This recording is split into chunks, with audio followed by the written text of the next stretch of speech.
민족과 연합돼서 우유적으로 진파려 하는 것입니다.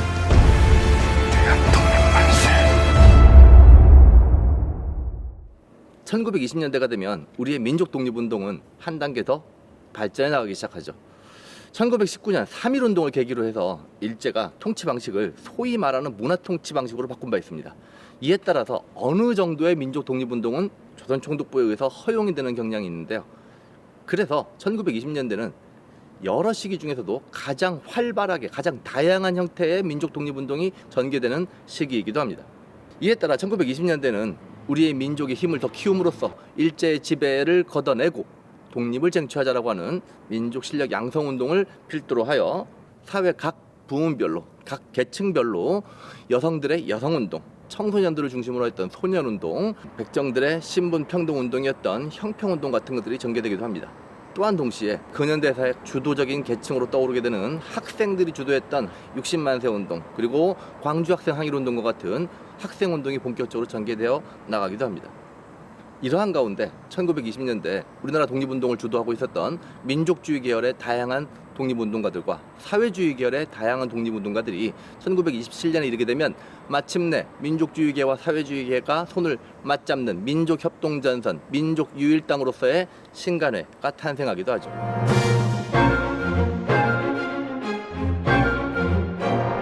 먼저 민족실력 양성운동에 대해서 알아보도록 하겠습니다. 민족실력 양성운동, 어서 많이 들어봤던 용어이죠? 그렇죠. 우리 과거에 민족의 실력을 양성함으로써 국권을 회복하자라고 했던 애국개몽운동 당시에 사용되었던 실력 양성이라는 용어가 그대로 다시 또 차용이 되는 거죠. 지금 1910년 한일병합조약 이후에 우리 조선이 어떤 상태가 됐나요? 강력한 일본 제국주의에 의해서 식민지 상태로 전락하고 말았죠. 이러한 상태에서 우리는 이 너무나도 크고 너무나도 강한 일본을 상대로 지금 당장 독립을 쟁취하기는 매우 어렵습니다.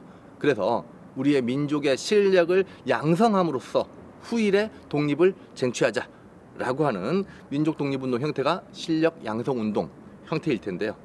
자, 그렇다면 오늘 이제 민족 실력 양성운동 중에 공부하게 될 내용은요, 물산장려운동, 그리고 밀립대학 설립운동, 그리고 민중계몽운동 등에 대해서 알아보도록 할게요.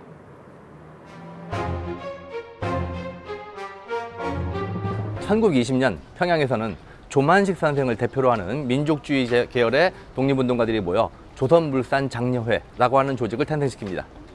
1920년대 가장 대표적인 우리의 민족 독립운동 중에 하나였던 물산장려운동을 전개하기 위함이었죠.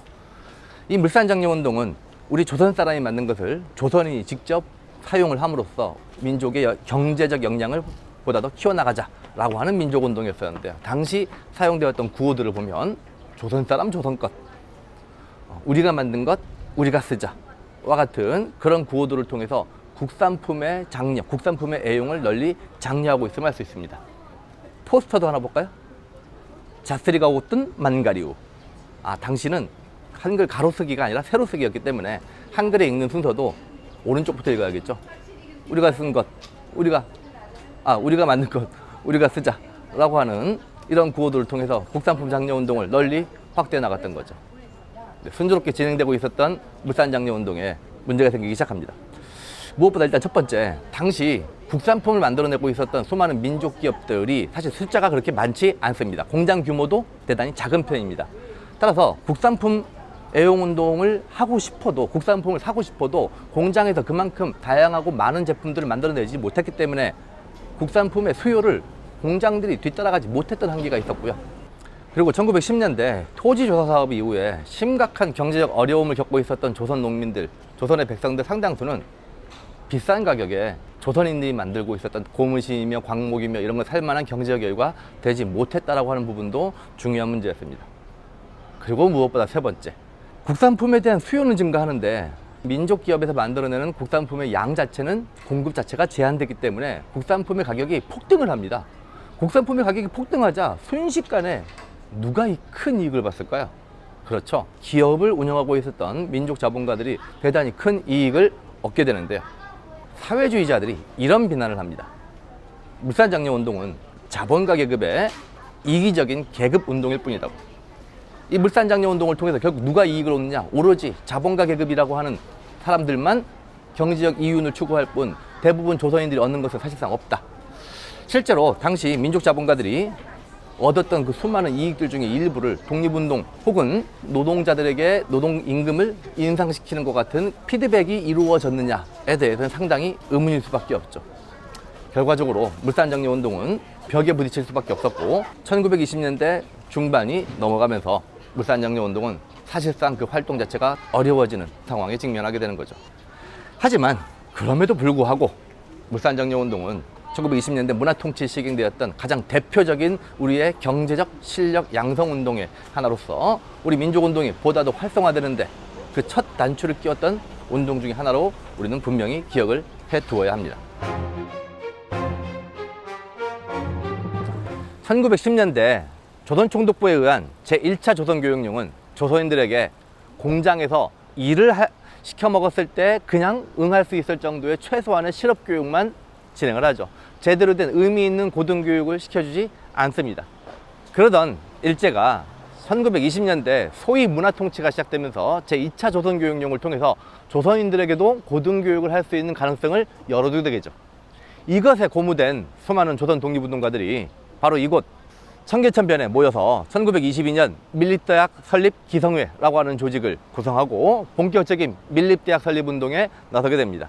밀립대학 설립운동, 우리 조선인의 힘으로 직접 대학을 설립하고 이를 통해서 민족운동의 크기를 더 확대해 나가고자 했던 당시 독립운동가들의 열망이 발현된 것이죠.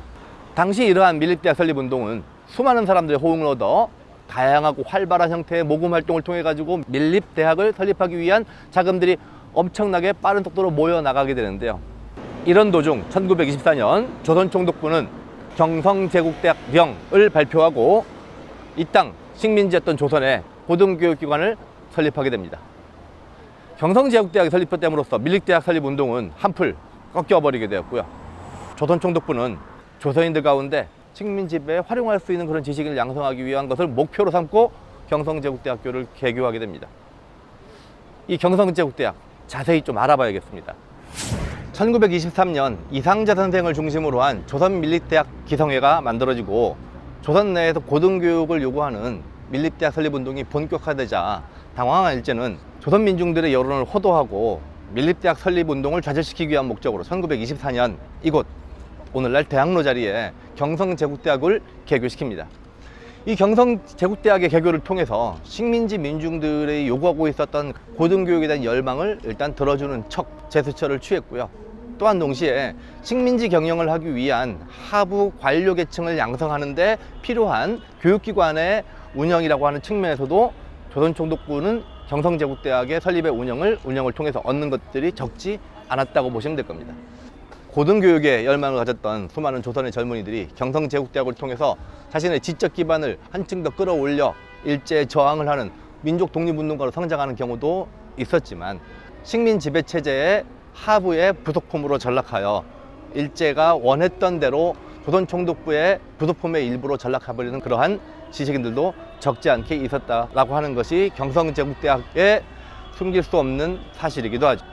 한편 경성제국대학은 1945년 해방을 맞이하면서 그 존재 가치를 상실하고 완전히 해체돼버리지 않고요.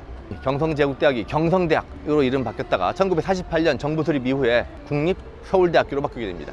1972년 캠퍼스를 관악으로 전체 다 이전하기 전까지 바로 이곳은 국립서울대학교의 본관 건물로 사용되었던 그런 곳이기도 하죠.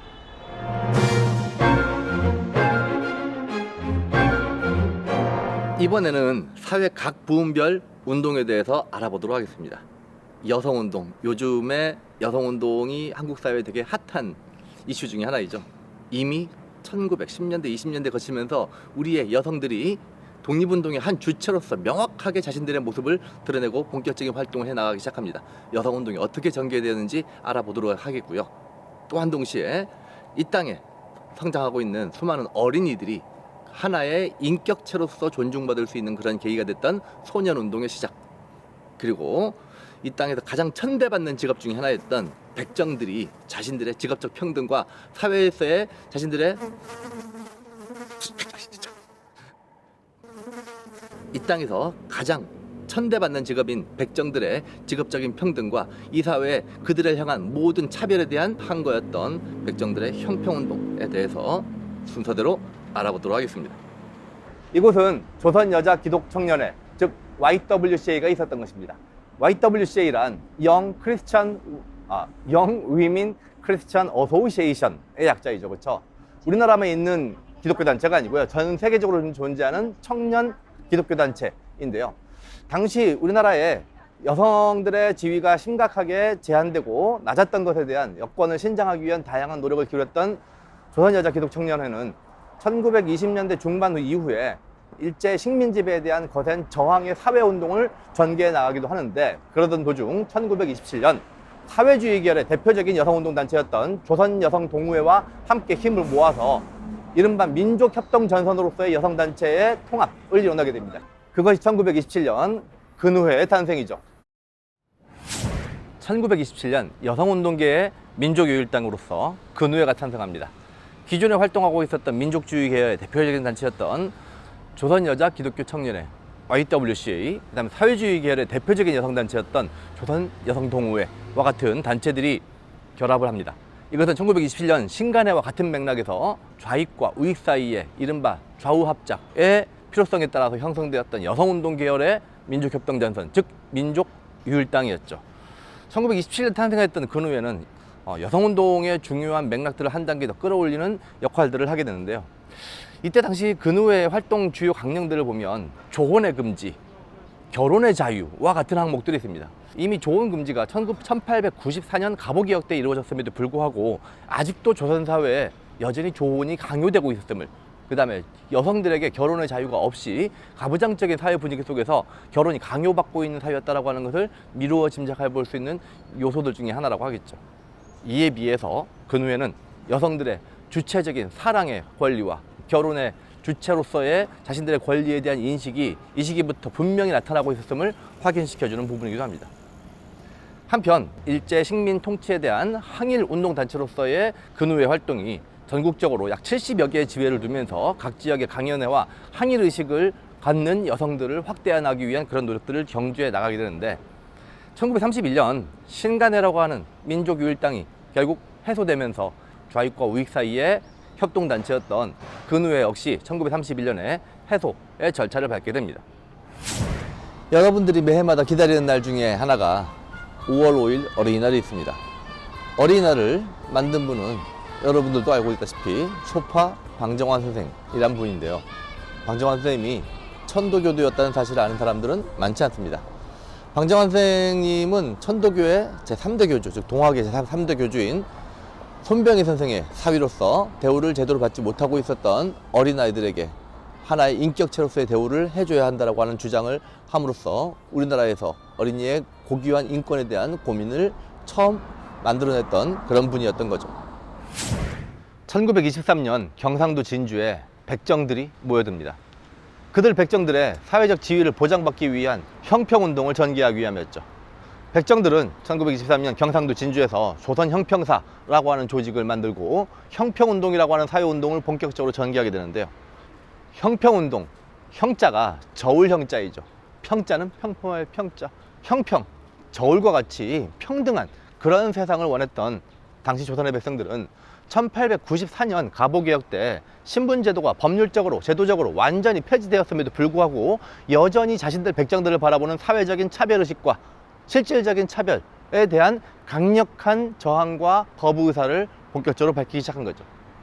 이때 전개되었던 형평운동은 전국적으로 수많은 백정들의 큰 호응을 얻었고, 경상도 진주라고 하는 한정된 공간에서 머무르지 않고 전국적으로 그 운동의 규모를 확대하면서 이곳 서울 창덕궁 앞에 조선형평사 총본부를 개설하고 이 형평운동을 전국적인 단위로 전개해 나가게 됩니다.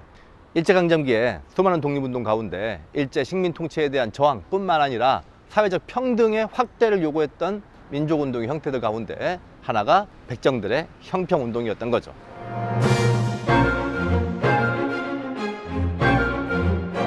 (1920년대) 중반에 이르게 되면 우리의 민족 독립운동은 큰 위기를 맞이하게 됩니다.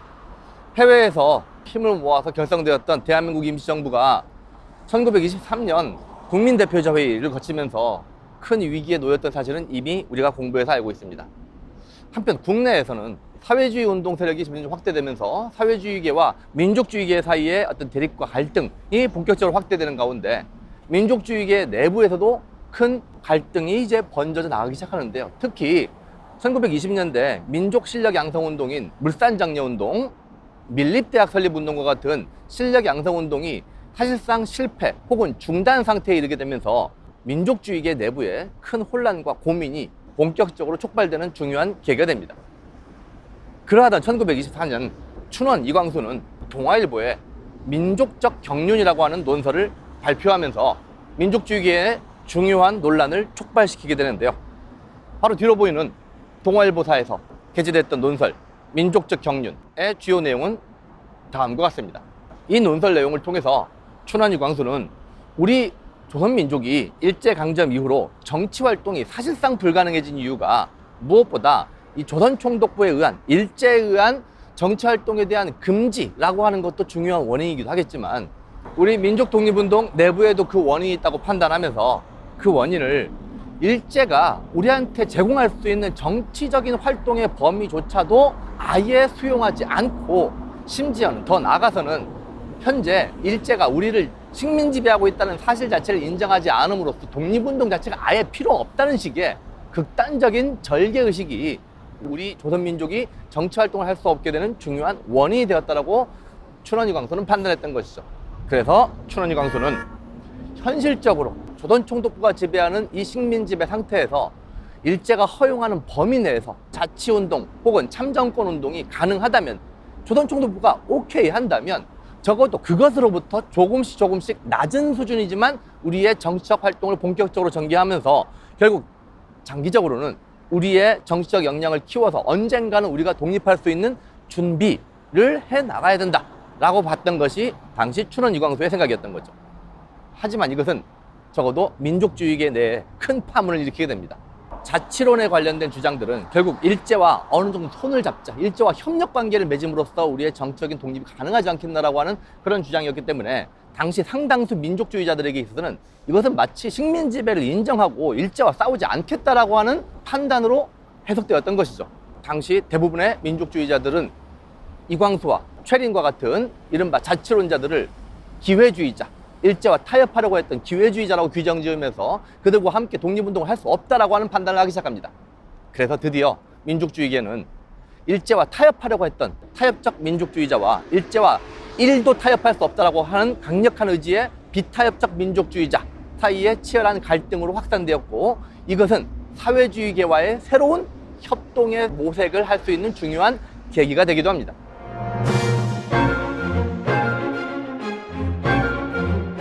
(1917년) 러시아 혁명의 성공으로 사회주의는 러시아라고 하는 한 나라에만 한정된 그러한 사회적 운동이 아니라 이제 전 세계적인 운동으로 확산되어 나가기 시작합니다. 특히 레닌에 의해서 결성되었던 공산주의 인터내셔널, 코민테른이라는 이름을 우리는 기억하고 있습니다. 코민테른의 지도하에 식민지 지배하에 있었던 조선이었지만 조선에서도 본격적인 공산주의 운동, 사회주의 운동이 확산되어 나가게 되는데요. 그러던 어느 날 1925년 바로 이곳 오늘날의 롯데호텔 본점 한쪽 구석에 있는 아서원이라고 하는 중국집에서 조선공산당 결성대회가 열리게 됩니다. 아서원, 되게 특이한 이름의 중국 음식점이죠. 한영외고에 아서는 한 명이다라고 하는 뜻의 중국 음식점은 아실 거고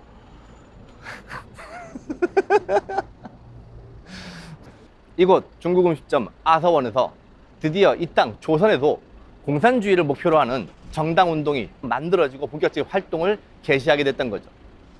하지만 같은 해 겨울 평안도 신의주에서 조선공산당 요원들이 회식을 하는 과정에서 아주 어이없게도 일본인 경찰들하고 충돌을 맺는 과정에서 조선공산당 간부 상당수가 색출되고 체포되는 그런 사태가 벌어지게 됩니다. 결성된 직후에 1년도 지나지 못한 채 조선공산당은 사실상 해체 수순을 밟게 되었고 이 과정에서 1925년 조선의 독립운동을 아주 강력하게 탄압하기 위한 법률 기억나시죠? 그렇죠. 1925년 치안유지법이 만들어진 다음에 그 치안유지법 적용 대상 1호가 되어버리고 마는 거죠. 그리고 나서 조선공산당은 사실상 해체돼 버렸는데요. 1926년 60만세 운동, 1927년 신간의 결성과 같은 국내에서의 아주 활발한 민족 독립운동 과정에서 이 조선노 공산당의 재건 노력 혹은 사회주의자들의 민족 독립운동 노력이 어떻게 반영되었는지 살펴보도록 하겠습니다.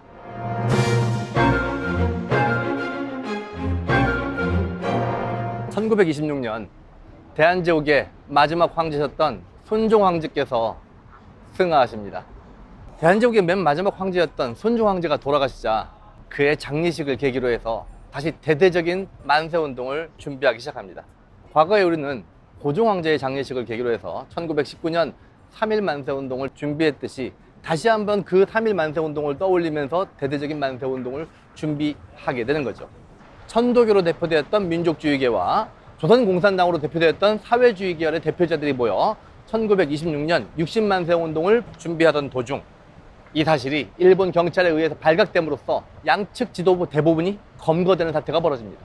만세운동 이제 제대로 준비하지 못하고 시작도 못 해본 단계에서 실패로 돌아갈 위기에 처하게 되는 거죠. 하지만 60만세 운동 준비 과정에 지속적으로 참여하고 있었던 학생 대표들은 끝까지 포기하지 않고 1926년 6월 10일 만세 시위를 성공리에 가능하게 했으니 이것은 3.1운동 이후에 최대 규모의 학생운동이자 그리고 무엇보다 좌익과 우익이 힘을 합쳐 우리 민족 독립운동을 가능하게 할 수 있다고 하는 가능성을 엿보여준 대단히 중요한 사건으로 기록되게 되는 거죠.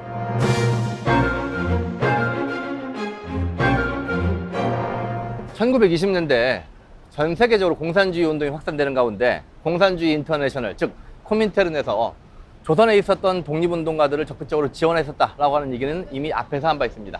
당시 코민테른은 조선뿐만 아니라 전 세계 수많은 공산주의자들이 제국주의 국가로부터 식민지 독립운동을 전개하기 위해서는 각 국가에 있는 공산주의자들이 해당되는 지역의 민족주의자들하고 적극적으로 협력할 필요성이 있다라고 강조하기 시작합니다. 그렇게 등장한 것이 이른바 코민테른의 민족통일전선이라고 하는 전술 방식이었죠. 이 민족통일전선이라고 하는 방식은 국내의 민족협동전선 그리고 민족유일당운동, 이른바 좌우합작운동이라고 하는 다양한 형태의 이름으로 불리워지게 되는데요. 국내뿐만 아니라 국외에 있었던 민족주의자들과 공산주의자들은 해외, 국내에 걸쳐가지고 민족협동전선 결성을 위한 노력을 본격적으로 기울여 나가게 되었는데요.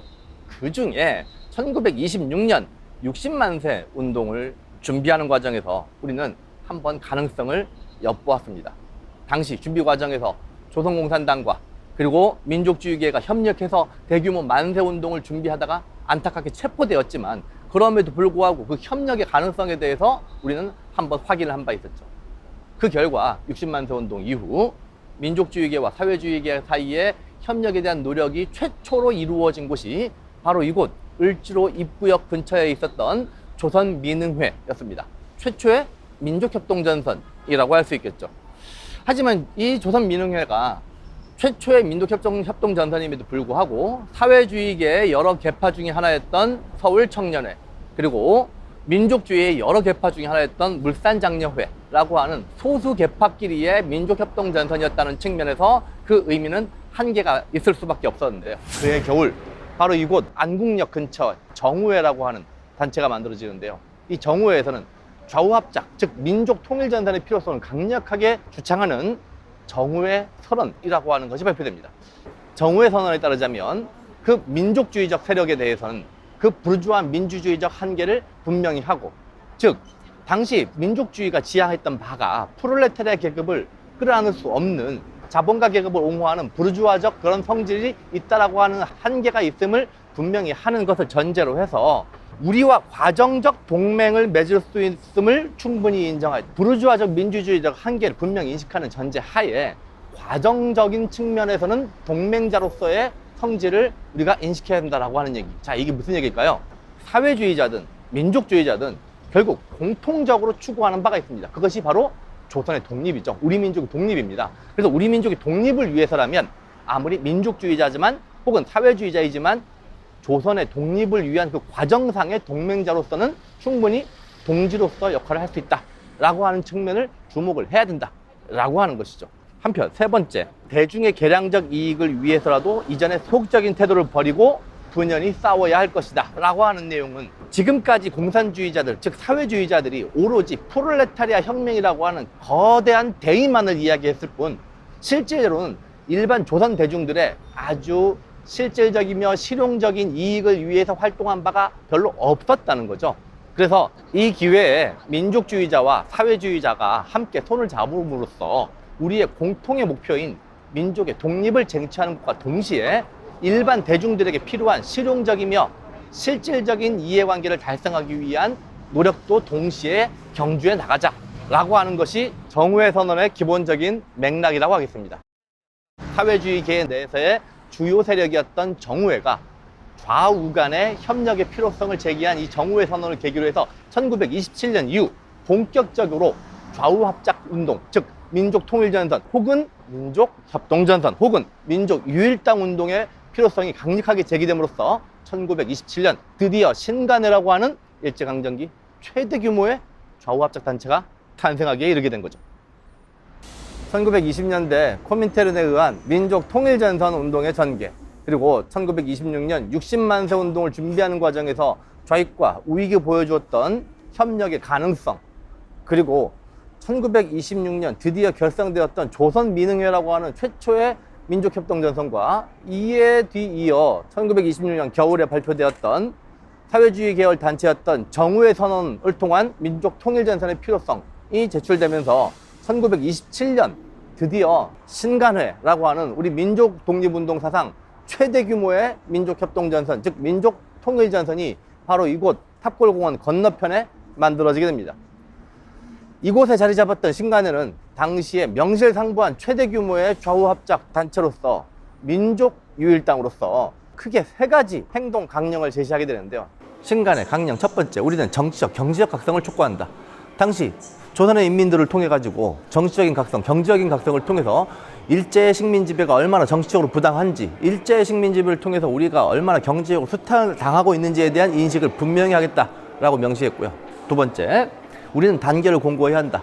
좌익과 우익 사이에 단결의 필요성을 명확하게 제시했죠. 단 이때 신간회를 주도하고 있었던 사회주의자들은 소위 자치론자 등으로 대변되고 있었던 타협적 민족주의자들하고는 연대의 가능성을 전혀 열어놓지 않습니다. 사실상 일제에 의해서 변절한 것이라고 판단했던 거죠. 오로지 비타협적 민족주의자와 사회주의자 사이의 연대, 그게 신간회 창립이었다고 보시면 되겠죠. 그리고 세 번째, 우리는 기회주의를 일체 비격한다. 여기에 명확하게 나와 있죠. 기회주의, 무엇이 기회주의인가요? 일제와 손을 잡고 일제의 눈치를 보면서 혹은 일제가 허락하는 범위 안에서만 독립하겠다라고 하는 자들을 신간회에서는 기회주의자라고 규정짓고 그들을 철저하게 배격하는 것을 신간회 활동의 기본적인 원칙으로 삼게 됩니다.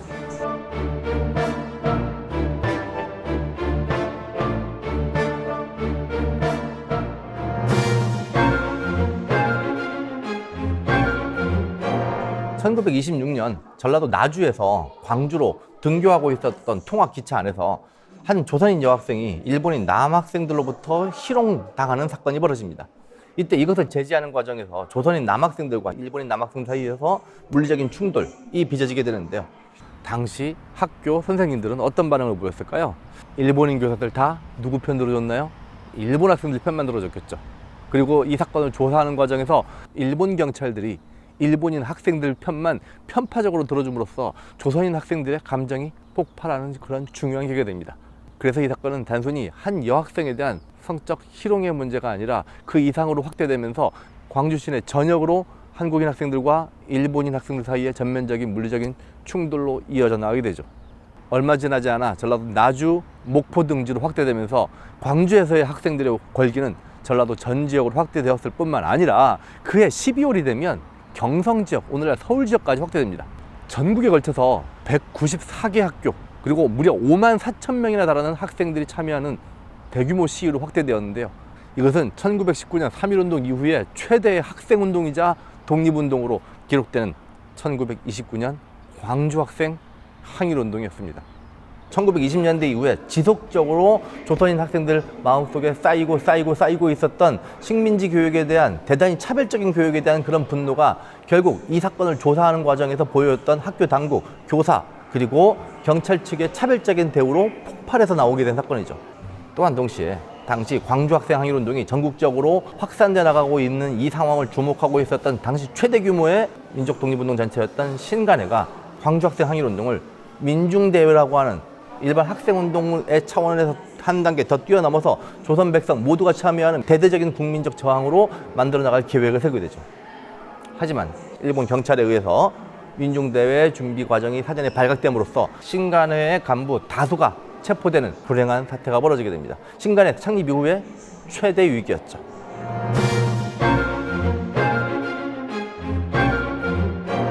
(1929년) 광주 학생운동을 전국적인 규모의 민중대회로 확산시키려고 했던 당시 신간회의 노력은 안타깝게도 사전에 발각이 되면서 지도부 대부분이 검거되는 것으로 마무리가 된 바 있습니다. 신간회 지도부 대부분이 검거되면서 신간회에서 새로운 지도부를 선출하였는데 이게 상당히 중요한 문제의 발단이 되어버리고 말죠. 1929년 당시에 새롭게 선발되었던 신간회 지도부 상당수는 민족주의 경향을 가지고 있는 분들이 대단히 많았었는데, 이때 새롭게 지도부에 선출된 분들이 그간 철저한 배제의 대상으로 간주해왔던 타협적 민족주의자, 이른바 자치론과 같은 민족주의자 전체도 신간회와 함께 할 수 있다고 하는 태도를 보임으로써 신간회라고 하는 조직 안에 함께 활동을 전개하고 있었던 공산주의계, 사회주의계의 심각한 반발에 직면하게 됩니다. 결국 이러한 내부적인 갈등의 문제가 쉽게 해결되지 못하고 최초의 신간의 주요 강령 중에 하나였던 기회주의자는 철저하게 배격한다라고 하는 원칙이 깨지기 시작하면서 사회주의자들은 민족주의자들과 함께 활동을 전개하는 것에 대해서 회의적인 의식을 갖기 시작하는데요.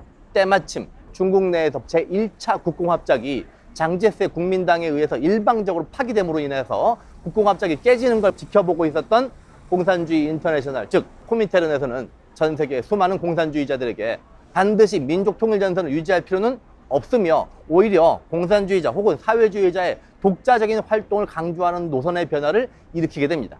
이에 따라서 국내에서도 대외적으로는 중국 내 제1차 국공합작의 결렬, 내부적으로는 민중대회 사건 이후 신간의 간부들의 우경화 현상, 기회주의자들까지 포용하려고 했던 우경화 현상 등을 경험했던 조선의 사회주의자들은 더 이상 민족통일전선을 고집하지 않으려고 하는 사회주의자들만의 독자적인 활동을 고려하기 시작합니다.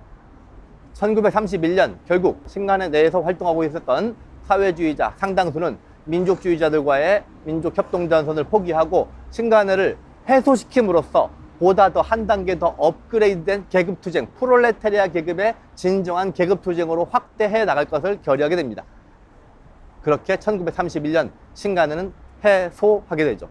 해소라고 하는 것은 해체와는 조금 다른 문제여서 기존에 있었던 신간회보다 보다 더 높은 한 단계 더 업그레이드된 발전된 조직 투쟁을 전개해 나가겠다고 하는 의미로 당시 신간회 내의 사회주의자들은 해소라고 하는 용어를 사용했고요. 그 뒤에 1930년대 이후 민족주의자들과 사회주의자들은 서로 각자 다른 길을 걷기 시작하는데요. 이때 민족주의자들은 민족 문화라고 하는 것에 대단히 큰 주목을 하면서 우리의 언어, 우리의 역사를 중심으로 한 본격적인 문화운동 형태로서 민족문화 수호운동을 1930년대 본격적으로 진행해 나가게 됐고요. 한편 사회주의자들은 1920년대 본격적으로 확대되고 있었던 노동자 계급 그리고 농민 계급의 운동에 더더욱 강력한 개입을 통해서 1930년대 이른바 혁명적 노동조합, 혁명적 농민조합이라는 이름으로 강력한 계급투쟁을 전개해 나가게 됩니다. 1930년대 이후가 되면 신간의 해소 이후에 민족주의는, 사회주의는 각각의 길을 본격적으로 걸어나가기 시작했던 것이죠. 다음 시간에 민족주의 계열의 민족문화 수호운동, 사회주의 계열의 노동운동과 농민운동 어떻게 발전돼 나가는지 그 과정에 대해서 공부해 보도록 하겠습니다. 그것이 1927년 근우회이죠. 그래, 나주검토회를 하면 뭐 미리 좀 보고. 식민지 지배에 적극적으로 협조할 수 있는 지식인. 이때 조선인들이 우리에게도 고등교육을 필요하다며, 그리고 우리 민족 독립운동가들 스스로가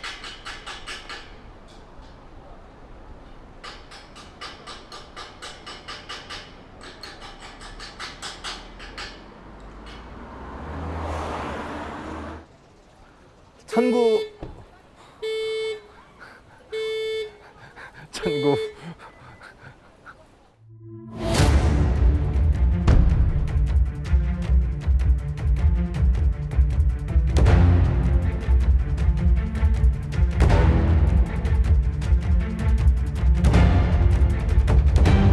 이런 게 아니라 천국을 줘도 역사가 바꿀 수 있는 겁니다.